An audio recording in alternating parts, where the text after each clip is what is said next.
You're listening to Accounted For, the Canadian podcast that explores the intangibles of every career. I'm your host, Daniel Lee.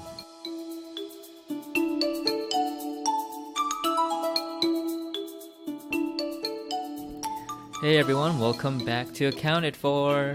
Happy Wednesday, and I hope it is a sunny Wednesday for you if you are listening from somewhere else. But as I am recording this intro, it is a sunny day in Toronto, and so I'm very happy. I get very affected by the weather. So when it's sunny, I am definitely overjoyed. This podcast, for those of you who are new, is on a mission to expand your perspectives, have you question the default option, and get you inspired to action for your own career. And so if you are not new, though, you know what this is all about. So thanks for tuning in again. So before we talk about the episode, I just want to talk about the fact that this podcast is brought to you by OMD Ventures. OMD Ventures. Sometimes I slur my words. The venture is my platform focused on everything human capital investing, and if you want to find out more about what that actually means, that's a great reason to check out my site, omdventures.com. That's where you'll find all my weekly content, from the weekly vlog, the newsletter, articles, and all that good stuff. And I will put links in the description below for you to click into to learn more about the platform and even subscribe to the newsletter so that you don't miss out on anything. And so if you want to help the podcast, please help out by leaving a 5-star rating on iTunes, leaving a review as well. And if you're on Android, don't feel left out. I think certain listening applications like Castbox.fm, if I'm not mistaken, allows you to leave reviews and ratings as well. So do that. Help a brother out. And also, if you've got a friend, help that friend out by telling them about this wonderful podcast that can change their life, or at least in their career perspective. So today's guest is a super fun guest, and his name is Stephen Shedletzky. Stephen is the head of brand experience and igniter at Sinek. And if that is a name familiar with you, it may be because you may have watched Simon Sinek's really famous TED Talk, or you might have read his also really famous book called Start With Why, or Leaders Eat Last. Stephen joined Simon Sinek's company, so it's a company actually called after Simon's own name, as the 4th employee about 7.5 years ago. And Stephen's journey to help people feel more fulfilled and engaged by the work they do started when, on his first day, on his first job at Suncor's leadership program in Canada, they fired, I think it was approximately 1,000 people because of a merger. Like, that happened on his first day. And so since then, this really propelled him on a journey to really find out how he could do his life's work of helping people find, fulfilled and engaged work in their own lives. And so we chat about the fruitful departure he had from Suncor that had a really funny exit story as well. It's I think something I've never really heard of, and so you'll find that really fascinating for sure. And we also talk about his foray into the world of human capital consulting and why his tenure there was even shorter than at Suncor, when he was supposedly supposed to do something that he thought he would love to do, and how he ended up starting his own platform for change as a personal 2-year MBA. And this was where I personally felt really aligned with what he was doing, because I started my platform a year ago. And so, Stephen kind of hit his stride 2 years in, and so who knows, maybe I'll get my stride within this year. And then we also talk about the 5-paragraph email that got him a call with Simon Sinek. And I think this 5-paragraph email would be very valuable for anyone who really wants to reach out to any one of their heroes. And I used it, and it's worked for me. And I actually talk about that in, I think, vlog number 6 on YouTube. So check that out if you want to hear that story. And Stephen also talks about how his journey with Simon started like a whole new chapter in his life, and how that new chapter was just leaving this whole corporate world behind and actually getting to do what he wanted to do. And my first meeting with Stephen was when he graciously invited me to attend a talk he was giving at an incubator. And though that was a treat, it was nothing compared to this super intensely fun discussion. I got to have with him on the podcast. And it was a super fun conversation. And we also spoke about maybe even doing a part 2 in the near future, because we just really loves talking about just everything people related. And so if you really did like it and you want like a part 2 for your own personal self as well, just shoot me a note. Like just go out to like the reach out contact page on my site, omdventures.com, and yeah, shoot me a note on that. And so I will give Stephen one more reason to come on for a part 2. And so I hope my chat with Stephen expands your perspective, has you question the default, and really inspires action. So without further ado, here's my interview.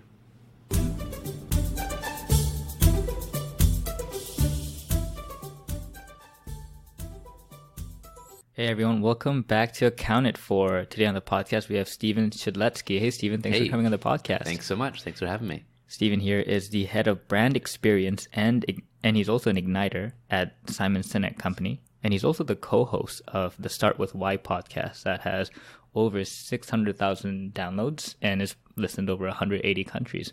Something that maybe we will get to in, I don't know, the next 5 to 10 years. With your help.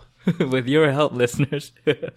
So Stephen, for individuals who may have not heard about Simon Sinek or have not watched his TED Talk that was listened or viewed by more than 10 million people, can you talk about the company, the Simon Sinek Company? What do you guys do? Sure, yeah. So we view what we do more as a movement than a company. We happen to be for-profit because we want to give every for-profit company every opportunity to do what we believe, which is to be for purpose first and foremost. And the purpose movement, you hear a lot of companies talk about purpose these days, and I think a lot of them get it wrong because they talk about purpose when it's convenient. But to truly live your purpose, you will do it when it's hard and inconvenient.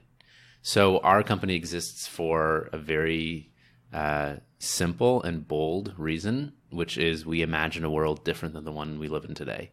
We imagine a world in which the vast majority of people wake up feeling inspired. When they show up to work, they feel safe. And when they return home, they feel fulfilled with the work that they do. And that's not currently the world we live in today. And if we do live in that world, we'll live in a far better world. So that's what we're committed to. And we do everything from books. Simon's coming out with his next book in the fall called The Infinite Game. He had Start With Why and Leaders Eat Last before. Find Your Why as well. Together is Better. So this is his 5th book and 3rd Thinky book coming out. And we do talks.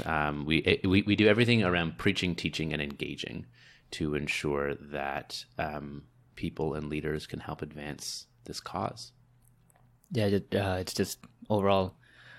What's this saying? It's like songs to my ear or something. Yeah.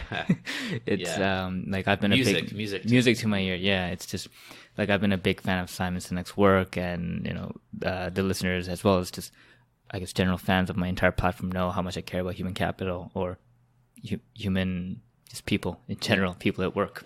Yeah. But someone with it's like you said, it's a movement. It's very unusual, I find, to have a company to have the name of the founder instead of some fruit. Yeah, Nike or whatever. Yeah. Or just like a single word. And for someone to have the title of head of brand experience and also igniter. So when you meet someone for the first time and they ask you in the Toronto fashion, what do you do? How do you answer that question? I say I help to create more fulfilling places to work. Or I say I help leaders communicate their ideas and feelings in a compelling way. So we just recently rebranded. So we were called Start With Why for 10 years. And we just recently branded to Simon Sinek. And the reason is because Simon has become a household name. And now the name Simon Sinek represents something. And Start With Why is the first book, but it's more than just starting with why. It's about creating cultures where people feel safe. It's about approaching our careers and lives with and our businesses and organizations with an infinite mindset. So we branded to Simon the person because he's been banging this drum for 13 years, and his name actually means something. So that's the reason we've branded to Simon Sinek. But it's something he didn't want, but realizes that it has value. And yeah, and my job as head of brand experience is to ensure both inside the company and out, we live what we preach, in our internal culture, as well as everything we put to the outside world, from social media marketing as well as products. And I think the role that you have right now and the kind of work that you guys do at Simon Sinek, it's not something that I've never met anyone who says out of university, this is what I'm going to do, and this is exactly the path I'm going to take to do this, because it's just so aside from the word unusual, but it is different. It's very unorthodox. And your path started when you went to school at Richard Ivey in the University of Western Ontario, and you started off in Suncor in the leadership program. Then you had a stint at EY doing their people and org change consulting. Yep. And then you eventually joined with Simon Sinek. And I guess to someone looking from the outside, they could look at it and go, okay, he was in leadership at a big company. Makes sense. Okay. And then went to do some human capital consulting work. Okay. And then he helped Simon Sinek. Oh, it looks so linear. Of course. Yeah. It's like he planned it all out. But it was not like that. When we first met, when you invited me nicely to listen on your speaking engagement, you told me about how when you were at Suncor, you experienced a time when they laid off 1,000 people. Yeah, on my first day. On my first day. It was your first day? Yeah. Wow. And so then what was that kind of process like for you? Like what were the kind of like red flags that you saw? Like what was the process of actually deciding to make the first pivot out of the leadership program? Because I know that typically they tend to be for about 2 years or so, and people tend to stay long term for those. Yeah, well, I was fired. Oh, really? Yeah, for good reason. I'll tell that in a couple minutes. Yeah, I think it's funny. I'm 10 plus years into my career.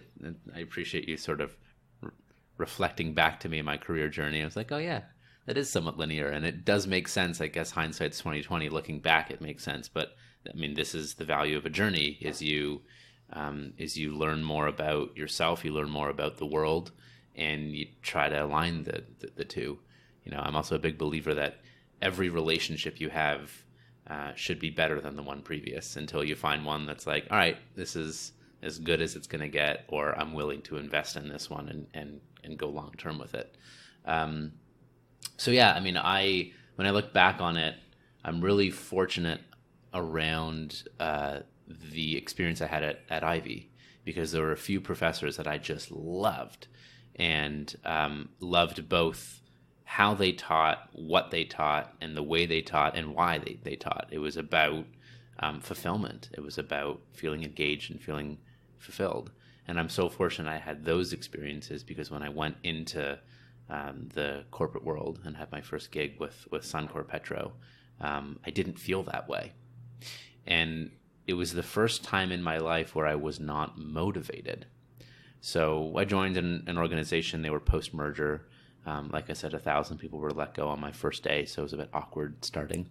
And it was a tumultuous time. And it made sense that the employee value proposition I was hired into wasn't the one that they could deliver on, because the company had changed. The issue I had was the lack of transparency around what's different. And I saw the impact of leaders not knowing their future, and instead of being open about it, being closed about it, the anxiety it created, right? Trust is built upon communication. And when we're not communicating, we make up our own narrative. And oftentimes that narrative can be harmful or destructive, right? Or negative. So this is the role of leadership, is not to come up or know all the answers, but to reassure and to communicate. So, I didn't love my time there. It's not that the place is evil, it just wasn't for me. And, it took me about 5 months to realize I don't think I love it here. And I don't think it was just the old sort of millennials spend 2 weeks at a place and hate it. Like, I think it just wasn't the right fit for me. And a mentor of mine, a guy named James Powell, who's local to Toronto, sent me Simon's TED Talk on the Golden Circle. And because I said to him, I'm moving into a marketing role. That was going to be my next role, my first rotation in the rotational management program. And I said, I'm afraid to move into marketing for a company that I don't believe what they sell and how they sell it. And he's like, watch this video. So I procrastinated for 2 months, then finally watched Simon's, Start With Why Golden Circle video from TED. And it made complete sense. I mean, everything he said I knew to be true. He just presented it in a way that was simple, easy to understand, so that you could use it. And I started sharing it anywhere, on a napkin, anyone who'd listen. And I was fired from that first job because I was mentoring a number of interns, a disproportionate number of which turned down full-time job offers, citing conversations with me. Yes. That's rebel with a cause, right?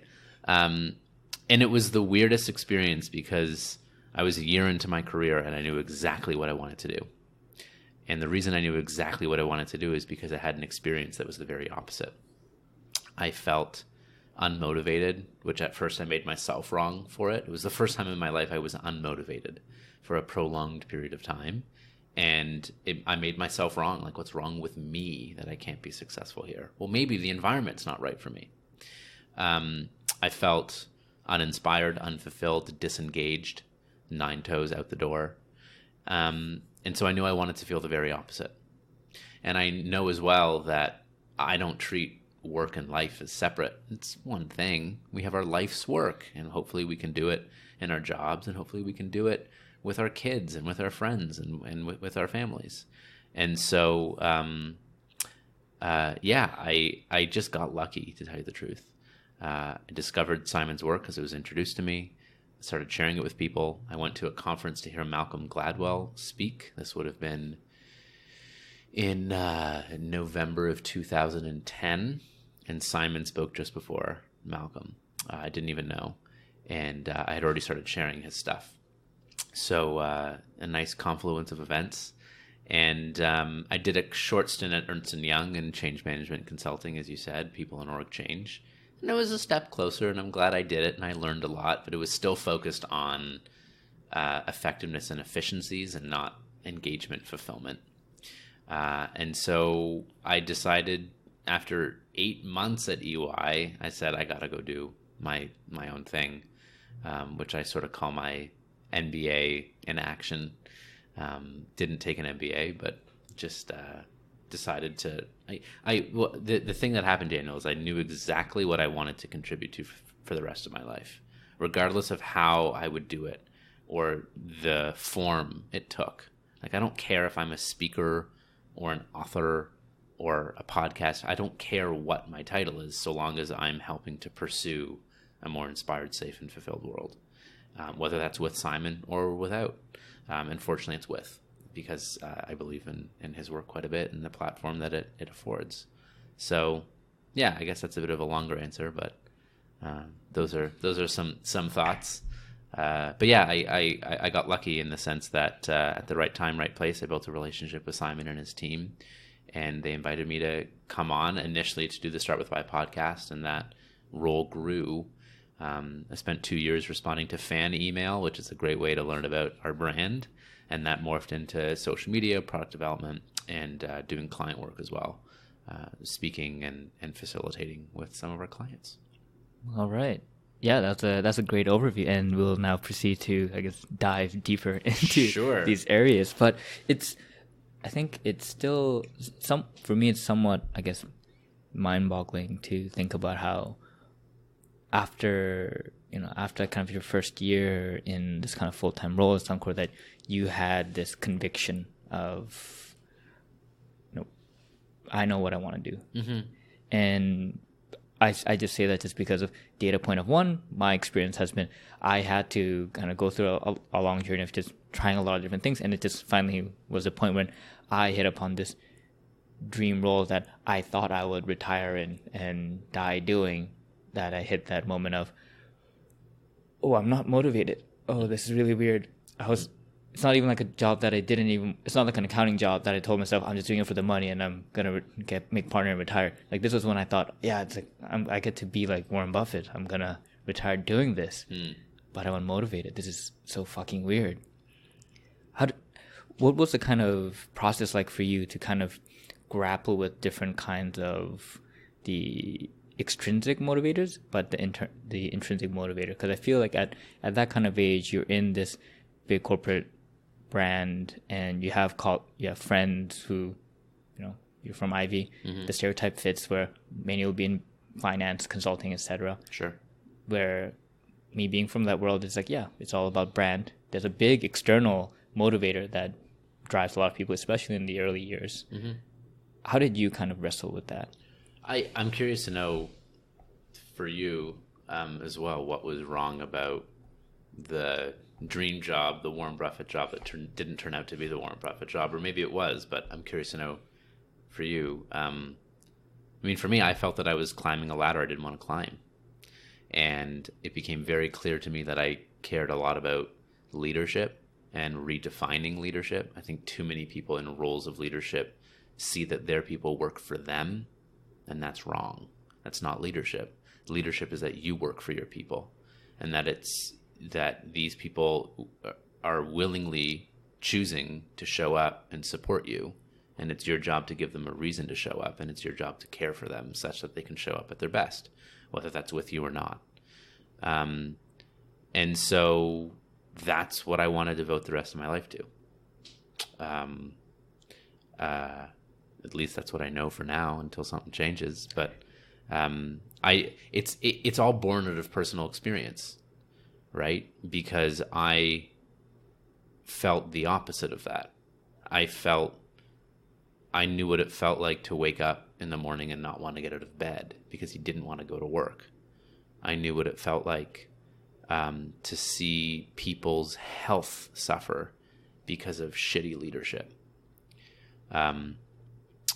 I knew what it looked like to look at oncoming traffic in the morning and contemplate that as a choice because my reality sucked that much. Like, I was depressed. And nobody deserves that. There's clinical, circumstances where people have depression, and there's nothing, you can substitute with drugs, but I'm clinically stable as far as I know. And I nor no one deserves to feel that awful because of their work. And so I want to help contribute toward a world in which my own kids, when they go to work in 15 or 20 or 25 years or whatever it might be, because I have young kids, that they will show up to a place that exists for something more than simply turning a profit for owners, that they will feel that they're contributing to something worthwhile and that they're able to use their strengths and gifts to do so, and they feel safe and that they belong, and that where they show up to work is an extension of their family, that they feel cared for. We all deserve that. It's a human right.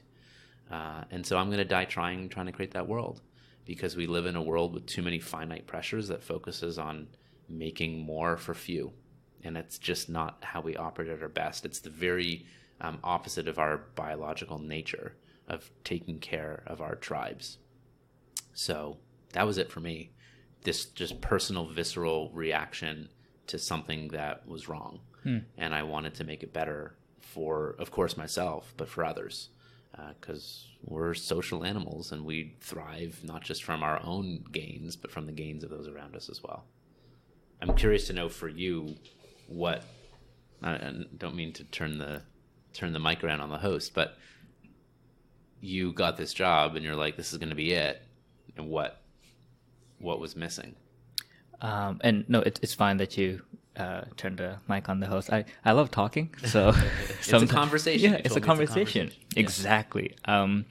So for me, I think, so I first publicly voiced it in a conversation with my girlfriend, I would say around 6 months into the role. Mm-hmm. But something I learned through my career journey was not to be complacent. And that's because I was complacent in my first job when I was in audit. And so something I started doing specifically when I was in this investing role was keeping track of any major activity I did. So I'd quantify how energized are you, how engaged are you, to kind of measure how often am I hitting flow state. Because that was something I started mentally doing when I was in consulting prior to, but this was when I created a whole spreadsheet and I started keep tracking diligently and writing down the rationale behind things. I started with like a base range of low, medium, high, and then it slowly became quantitative into 1 to 10, and then trying to do the ranges. And it just kind of blurted out when I was having a conversation with my girlfriend, like, I think it was in November of 2017. And then I started looking through my daily journals that I did, as well as all these activity trackers and feedback trackers. And it's so weird because in my like July journal, I wrote, I will probably leave here in under 2 years. And when they hired me, they told me only one person's left the firm in 15 years. And as soon as I got the job, I told my parents, I'll make it 2 people in a matter of years. And I think that it was a very disheartening feeling where, because of the long and arduous journey I had taken to get here, to feel that I had no longer felt motivated, and I started looking into, okay, why am I not feeling motivated? Why am I not hitting flow state in these investing activities? And I think what really helped was that I was very upfront about it too. Like the portfolio managers I worked with, I'd tell them, hey, I don't think I'm fitting with the culture. Do you think I'm fitting in with the culture? I don't feel like I am. And like asking, do you think I'm into this work? Because I don't know if I am. What kind of feedback did you get when you said that? In the beginning, they were more, I think, supportive, and they're like, oh, no. I think you are. I like working with you. Yeah. But I think by the end of the year, it was like, yeah, no, I don't think you are. I don't sense the same passion when I read your reports. Like when I read other people's reports, there's something missing. And I was like, I think you're right. I don't know what it is, but I think you're right. It's not there. And it was very obvious that when I looked at the things that hit my flow state, I wasn't spending enough time doing them.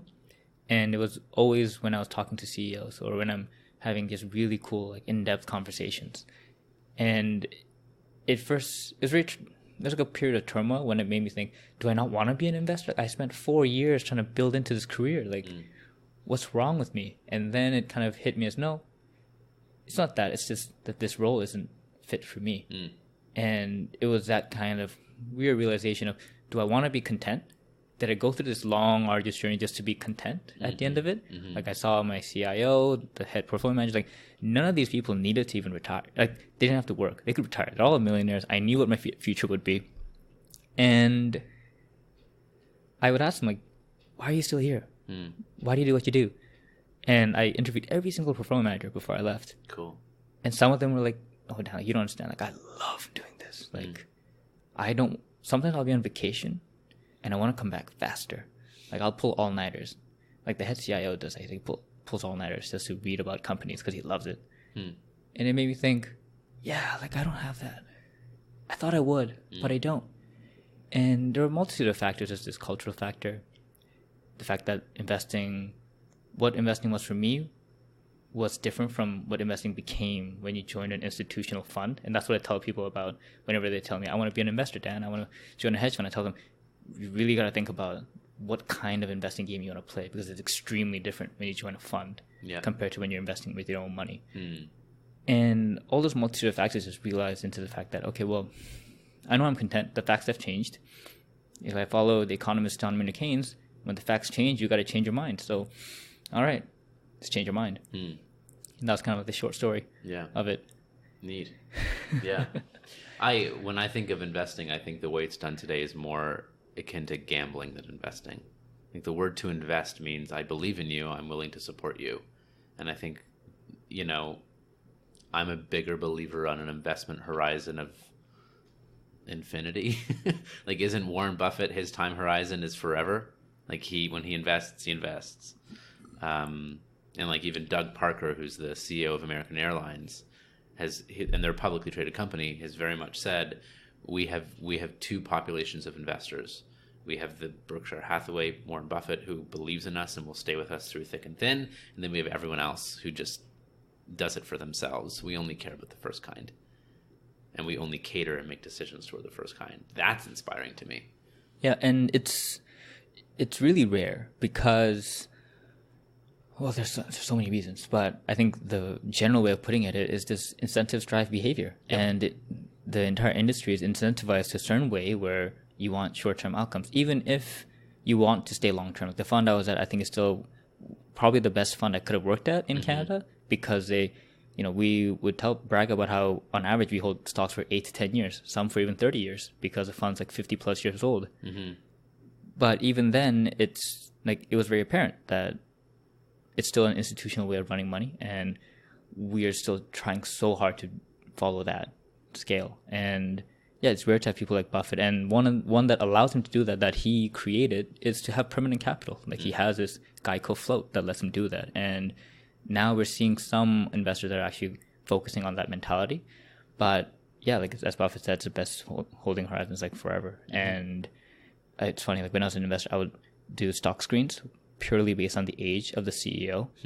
I would find CEOs who are 65 years older, ones who would not want to retire. They could, but they don't. Nice. And then you'd find certain companies, like it's funny, like you'd actually find certain companies that the guy started it, it's been running for 50 years, and it's still doing really well. Yeah. And so it's those kinds of weird screens that I found where you're trying to like, that's cool, find an incentive alignment with these kind of CEOs. That's really cool. Yeah. And I guess kind of focusing back on you though, like you talked about how you started this kind of MBA yourself. And is that I found your site Inspire Action. Is that what your MBA was? Like, is that something you created as soon as you left Suncor? Yeah, so I left, or I was asked to leave Suncor, and I agreed to leave. I don't think I was given a choice, though. And again, I was clear on what I wanted to do. I was clear on the why and the how. I just didn't know what yet. And it's very much, it's the way our organization at Simon Sinek operates. We're clear on our whys, we're clear on our hows, and we're always figuring out business models and ways to bring it to life. So then I did a quick stint at Ernst & Young, and then I went out and said, all right, I just got to start this. Gotcha. And the reason, again, I was like, what? When did I start? I started in 2011. So I was 24. Like, what 24-year-old knows much about leadership?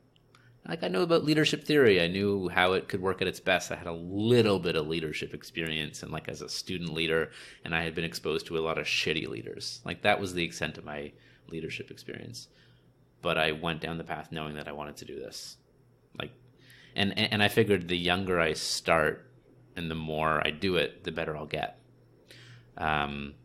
So yeah, when I was in it, I guess there were times where I'm like, okay, this is just my MBA, in the sense that I'm not going to a formal MBA program, but I'm giving myself this time horizon of learning, of meeting people, because what is an MBA? You learn some stuff, but it's really around recruiting. It's like getting the next thing.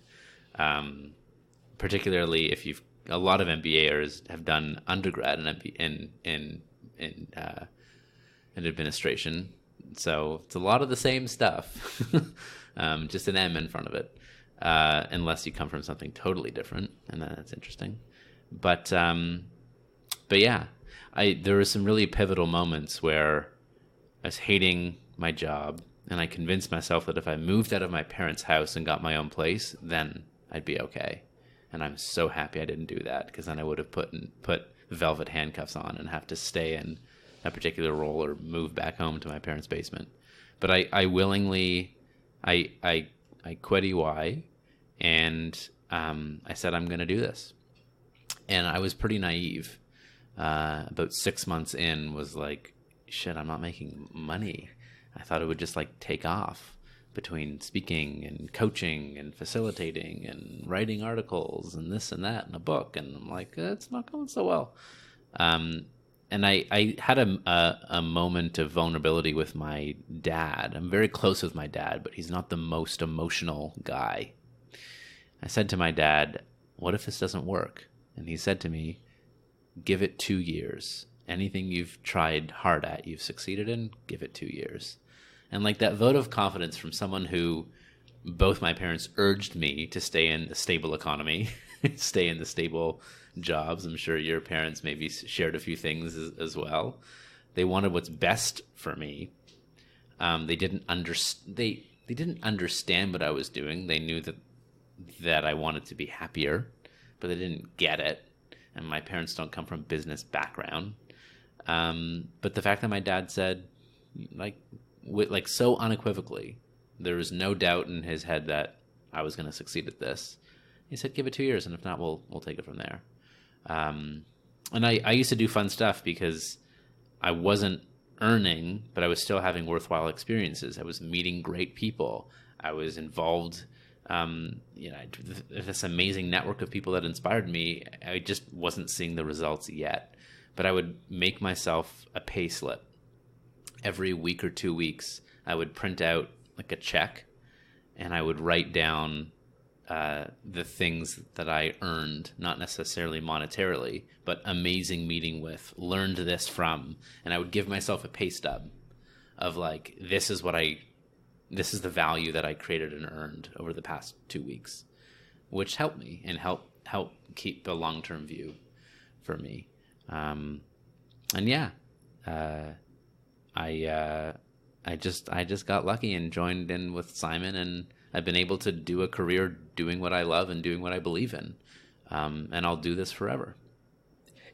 It's honestly so nice to hear that part of your story, just because I guess I'm in the earlier stages of going through something like that myself. And although I started at 26, it's still the same thing, same feedback of, you're 26, what are you going to coach me in? What do you know about leadership? You're 26. Where are your gray hairs? And what are your credentials? Yeah, I have none. Yeah. Thank you. Yeah. I don't even have facial hair to even fake my way. We can do a medical intervention on that if you want. And it's so cool how you noted about how your parents became like, they first wanted you to be in a stable economy, and that was the exact same reaction I got when, which by the way doesn't exist. Exactly, it doesn't exist. Like I actually just recently wrote a article piece on how people are getting the definition of risk wrong. Actually, the freelancers and entrepreneurs are actually the ones that are risk averse, and employees who have nothing else but only the job are the biggest risk takers. Yep. But that's interesting. Yeah, I'll explain that more in detail after our interview. Yeah. But that makes sense. It's like if you're a supplier to Walmart, that's high risk because oftentimes they're so high volume and so demanding that you can only supply to them. It's the same way that if you're an employee, you're listen, and I'm all for organizations providing more meaningful employment, but we're just not there yet at scale.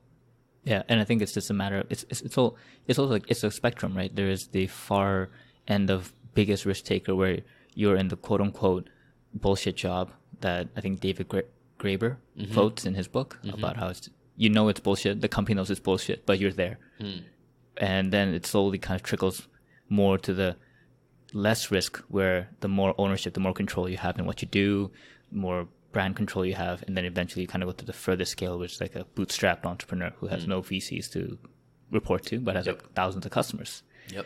Where you're actually diversified, like a stock portfolio.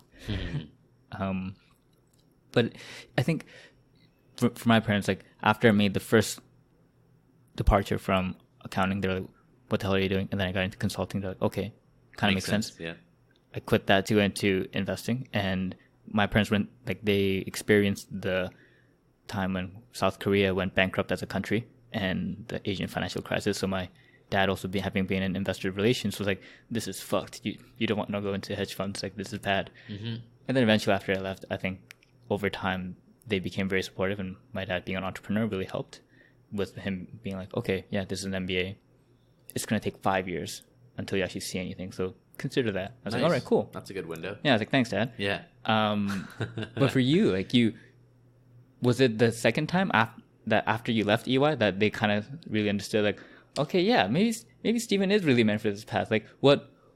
I feel like there's that gap though, where like you've left Suncor, or they asked you to leave and you both kind of amicably left, and you get into another bigger corporation. You're like, okay, yeah, you know, Steven's kind of in this consulting role. It's still a prestigious job, and I've done human capital consulting, so I have my view of it. And if you can share like what your expectation versus reality was on that'd also be cool. Oh, cool. Yeah, sure. But yeah, like I'd also like to understand, like, was that transition like finally saying, yeah, you know what, it's been under a year, but I'm gonna leave. Yeah. So mean, when I was hired by Petro-Canada, the merger happened, and so is Suncor Petro. And my first cousin has had an amazing career in accounting at Petro-Canada and Suncor. She just recently moved up to Calgary, like amazing career, tons of growth, tons of challenge. So, I was going to join with my cousin, and they're like, "Oh my God, this is amazing!" And we'd have lunch together, and then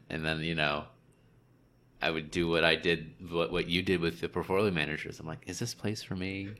And I hated it, and my parents saw it because I brought it home, right?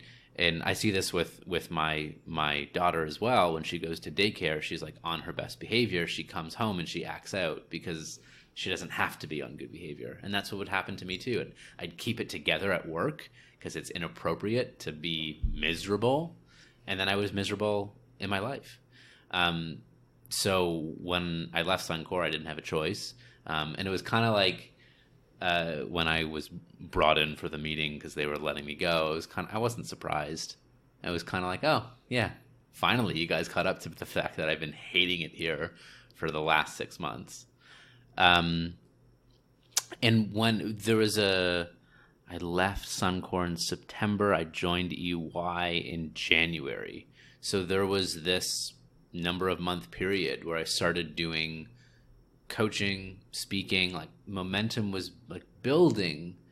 But I was working with a recruiter, and there was some pressure to get the next job. He also drilled into me that I needed to get a PhD in leadership to do this work. No, you don't. You don't need a PhD. Anytime you need an expert's opinion, just ask one. Yeah, it was the first time I realized opportunity cost, right? Like we read about opportunity costs in textbooks. Sometimes you can experience it, but opportunity cost is when you say yes to one thing, you're saying no to many more. And I was interviewing with EY. It made sense. It was the next thing on the resume that would make sense. But I was also just beginning to see some momentum in my own personal leadership development practice. A job offer from EY came. It was actually just as I made contact with Simon as well. And I said yes to the EY gig, figuring it's worth a shot. Maybe it'll work. If not, I'll grow. It's a good brand to have on the resume, and we'll go from there, whether I go do a master's or get the next job or whatever. And it took me about 4 months to realize I hated my first job. It took me 4 days to realize I hated my second. It's like the half-life increases. And there were some great people at EY. We have a partnership with EY now at Simon Sinek. And I work a lot with EY now, which is funny. But it was to your point, it was the nature of the work. The lens with which the work was designed was to benefit owners.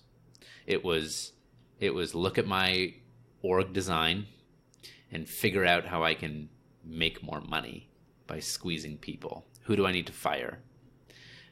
What's the least I can get away with paying these people? It wasn't positioned from the sense of how can I create an environment in which my people feel inspired, safe, and fulfilled, which is my cause, the cause that I contribute toward and believe in. So yeah, I didn't love it. It didn't take me long to realize that I didn't love the work.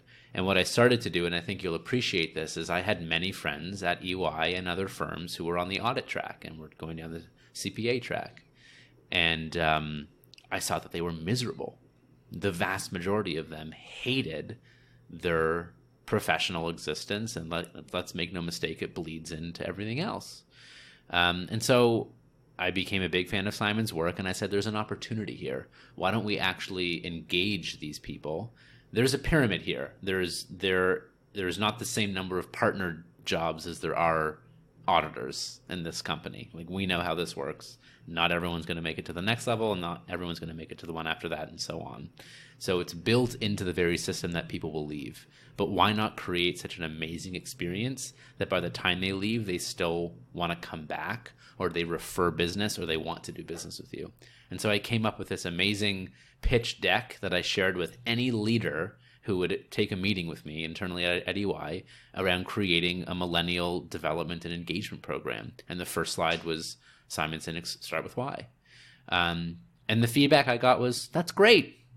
Maybe in 2 or 3 years. And I went, peace, sayonara, I'm out of here. Can't wait that long. And so that's when I just decided to step out and just pursue this work anyway, trusting that if opportunity met the passion, then it'd be great.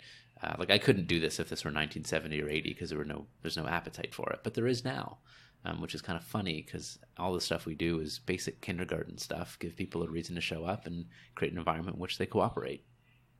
But yeah, so what's funny enough now is for the past 4 years, we've had a partnership with EY Americas, and I get to do it with them now.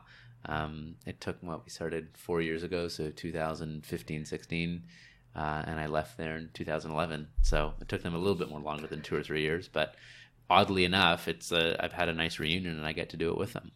And EY is 275,000 people who work there around the world, let alone the clients they touch and the communities in which they operate and the families that they can influence. So have a neat opportunity to help them live their purpose from the inside out. You know, they describe their purpose as to build a better working world, which you got to do for people first. So we get to do that with them, and it's been pretty neat too. Yeah, and they're lucky that they have you guys. And so then you have that period where now you've left EY, you're trying to build your own brand, and you joined Simon Sinek in 2012, but you met Simon before you signed on with EY. So how did you kind of build that relationship and earn the trust from Simon to say, all right, you may join me and answer my fan emails? It was less to do with Simon and more to do with his team. Yeah. So I met Simon at that talk where Malcolm Gladwell spoke before him, bumped into him in the hall. He was still on LinkedIn. He was still active on his social pages. Now I lead the team who manages those social pages. Also, you guys are the ones that didn't reply back to my messages. Oh, where did you write? No, I'm kidding. I figured I wouldn't get through. Yeah, no, we try to respond to as many people as we can. So yeah, I mean, Simon's cause is mine, and that became very clear. And so it's a funny story. So I met Simon in person in November. I sent him a LinkedIn message saying, I loved your talk, the TED Talk. I saw your talk live. Going to read the book. And Simon wrote back a couple weeks later saying, I hope you enjoy the book more than the talk. And I'm like, that's not going to be possible, but thanks. Cool. Amazing. So I read the book that Christmas and became obsessed. I spent hours upon hours on my vacation Googling Simon Sinek and listening to any podcast, read any article. I just became obsessed with consuming as much from this guy because I believed in what he was preaching. And I wanted to contribute toward that world that he imagined. And so I built up the courage. I wrote an email directly to him. I called it a 5-paragraph email, an email with intent. I said, this is how I know you or you know me. This is the reason you inspire me. And if you get that right, people will keep reading. If they claim that they're about something, you write what they're about, and then they don't respond or don't keep reading or don't help you in some kind of way, either they're too busy or they're a phony, and that's okay. Then you go, because of that inspiration, here's what I'm inspired to do and create. So now I want to further propel what you're about. Here's the help I need or some questions I have for you that I think you can help me with. Can I buy you a coffee? And I got a response from that email, almost immediately. And it was this autoresponder saying, I no longer respond to professional email. And it referred me to one of 3 people. And I picked 2 of them that I thought made sense. It was Kim, David, and Danielle. Kim and David are still with the organization. And they've both become amazing friends. Danielle wants to become a nurse. So she's no longer with the company. I wrote to Danielle and David because they made the most 2 cents based on their titles. Just reiterating, I met Simon. I'd love, please read below it.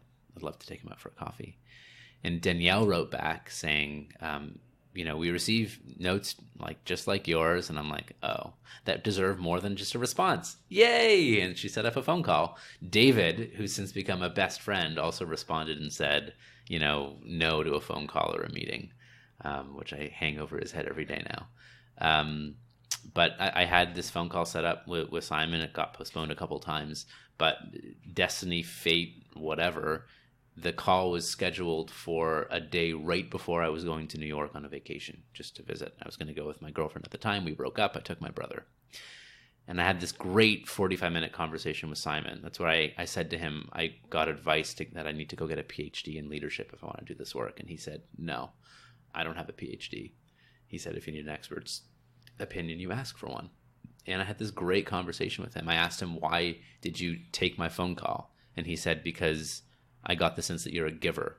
And when you give to givers, you have a compound effect. It ripples. And I said, I'm actually coming to New York this weekend. Can I buy you a coffee? And he said, well, my family takes part in the MS Walk. You can come join my family for the MS Walk. And like we do, I thought of every reason why I couldn't do it. How do I register? Don't I need to raise money? I'm on vacation. It's fine with my brother. And I said, thanks, no thanks. Fortunately, that was in minute 21 of the conversation. And at minute 44, I said, hey, remember that offer about 23 minutes ago? Can I say yes now? And he said, sure, just organize it with Danielle. And apparently, I didn't know it at the time, but I was the first fan who was invited to socialize with him and even meet his family. And I met his sister, his parents. His sister's now involved in the business as well. It was kind of funny. But I annoyed Simon quite a bit. And I probably still do, because we're very similar people and we have very similar strengths. And so I became sort of this annoying fanboy, and I had to build trust. Your question on trust.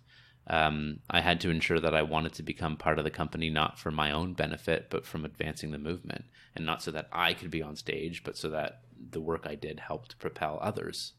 And so I answered fan email for 2 years because I needed to know that they could trust me. Because to have the endorsement of a brand is a big deal. And so it was hard because I was doing things that were outside of my strength set. Like I wasn't in flow. And I was working for the fulfillment company and I wasn't fulfilled.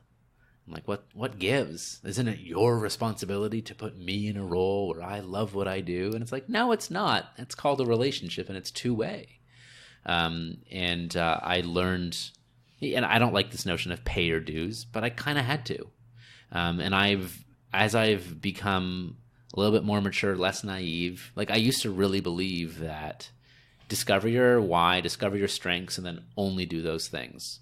Cool, but that also has to meet opportunity. Like go start your own thing, and if you can make it, great. But it's hard, and the majority of businesses fail within the first 4 years. Like, that's just what it is. So I had a big shift early on in my time with them when I began to focus less on the ways I wanted to contribute in an ideal world, my strengths, and I just focused on what is in my sphere, what's in my realm that I can contribute to. And if I just focus on contributing to those things and make them better, well, then maybe I'll get more opportunity. I knew a guy who was a director at a technology startup turned sort of 5 to 7 years, so they're no longer a startup. They had 300 to 500 people or so. They hired a young grad out of Waterloo whose job was to maintain the TVs. When you walked in to the office, there's like the TV, welcome to the Johnston Group, and the temperature outside is 19 degrees and whatever. That was his job.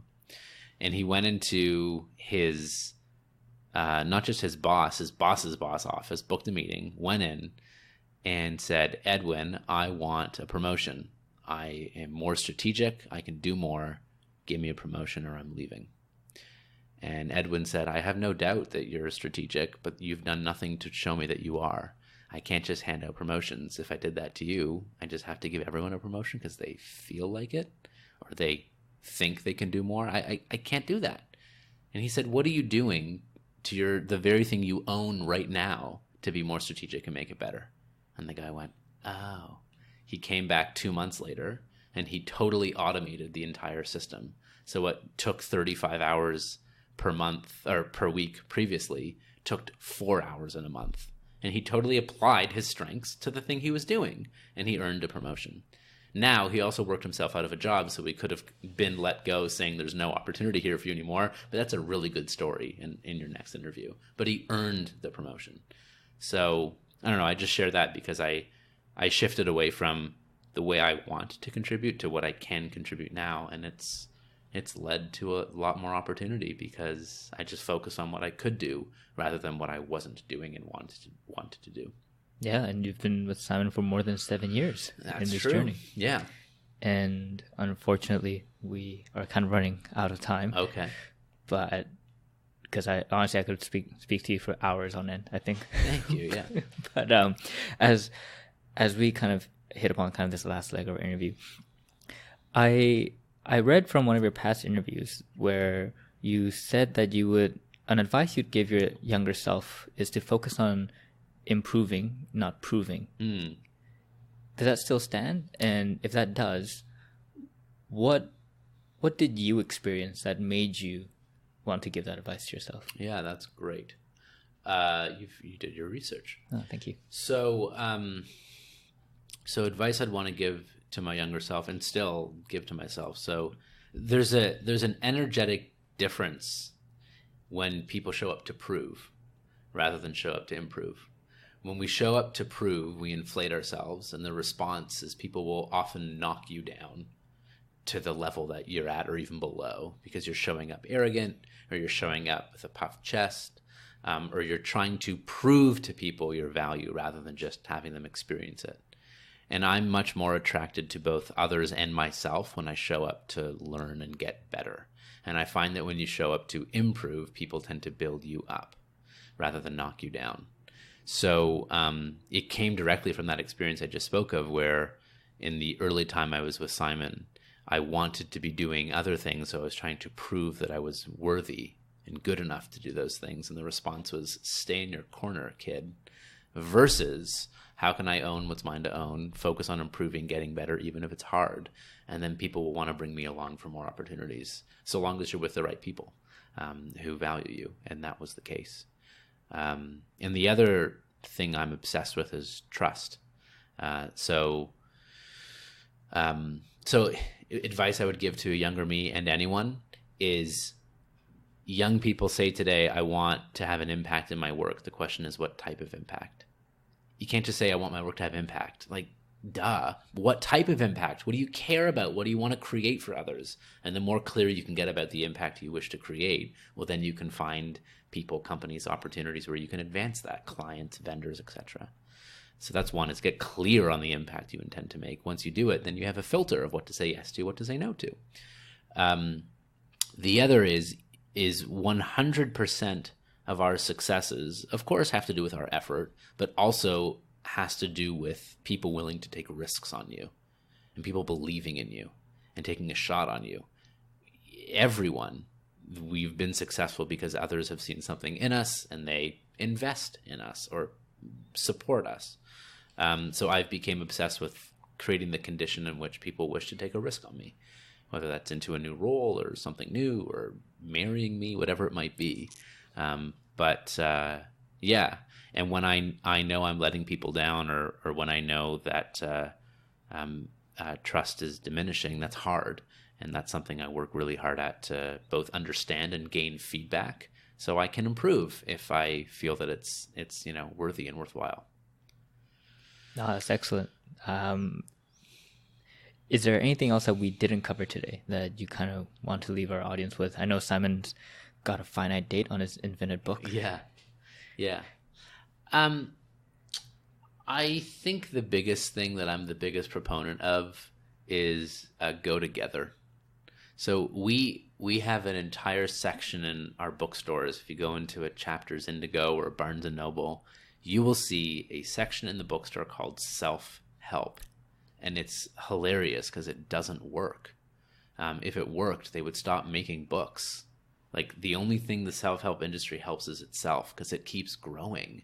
And it's like the biggest joke. We know that we're social animals, and we know that we thrive upon relationship, right? Accountability is never to a number. Accountability is always to a person, to each other. Like, I can tell you, tomorrow morning, 5:45 a.m. before my kids wake up, I'm going for a run. I probably won't do that. Like, I will let myself down 10 times in a day. But if someone I care about says, "Great, I'll meet you on your front step, 5:43 a.m. Put your shoes on," I'm like, "Shit, now I got to do it," because I won't let them down. So if you wish to love your career, focus on helping somebody else love theirs, and they will help you love yours. Or the mere fact that you're helping somebody love something they do, you'll find joy, fulfillment, and love from that. The greatest thing to do is to help others, and in doing so, you help yourself. Awesome. Stephen, thanks so much for coming on the podcast and sharing your journey, as well as just your wealth of knowledge and experience with my listeners and myself. Thank you. It was a lot of fun, and I hope you can do it again sometime. Yeah, that'd be fun. All right. Cheers. Thank you.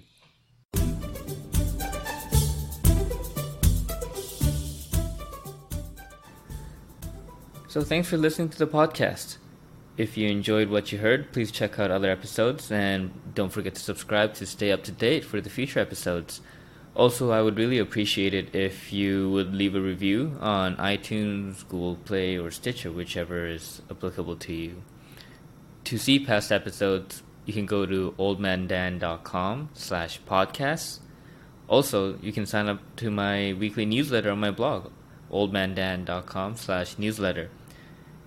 You can stay up to date with future podcast episodes that way, and included in the newsletter are my book reviews I write, my weekly article related to the domain of self-development systems, as well as 7 things I learned throughout the week on being healthy, wealthy, and wise.